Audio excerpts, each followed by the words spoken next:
أعزائي المشاهدين، طبعا انتوا عارفين احنا البرنامج هنا مش عايز استعباط، احنا البرنامج لكلكم ولأسرتكم. حلقتنا النهارده عن الرجيم بس للأطفال، يعني الكبار بالسيد.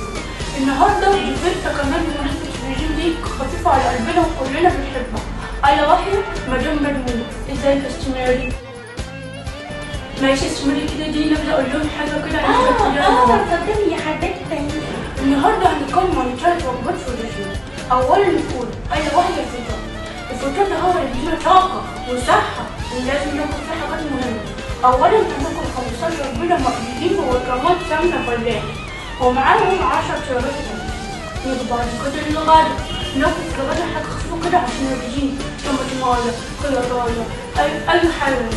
نيجي بعد كده للعشاء اللي هو ختامهم مسك، ناكل فيه كل اللي احنا عايزينه. تيجي أمك تقول لك يا حبيبي لأ، يا حبيبي بقى يا حبيبي كل بس نفض لها وكل اللي انت عايزه.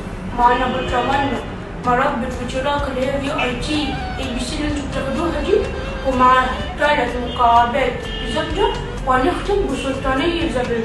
واسيبكوا دلوقتي بقى مع مدام نوري عشان تقولي احنا هنعمل ايه. اتفضلي يا استمراري. اولا كل دي نبذة، كل دي نبذة إلهي تتنبذي يا بعيدة في جوانتانامو. ايوه ليه اللي جاي تقول عليها دي في البرنامج جرايه يا مخرج؟ ايوه هو المخرج ده، اما خليت المخرج ده يفيدك ولا يسويكيش بينك. لا بقولك ايه، انت جايه هنا قاعده مع ساحره وما تغلطيش فيا، ده انا ساحره ولا مش ساحره؟ وبعدين غير كده ده انا مذيعه، لا ده انا اخليك، ده انا اوريك الفيف حوالين نفسك. على اللي عملت مذيعة وكمان لا انت بتغلطي في المايك، لا انت بتغلطي، لا ده انا اخليه يركبه كده وانت قاعده احترسي.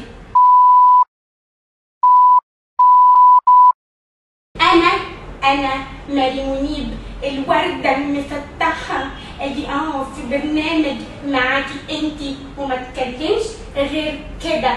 أنا ماري منيب، المرة الجاية أنا اللي هختار المذيعة.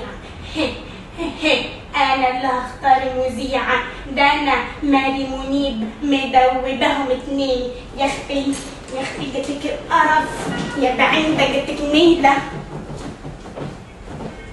ولا يا جماعة شكل الولية اللي مشيت هناك دي ولا هي اللي قالت الواد اخوك بتاعي، ايوه هي اللي قالتها.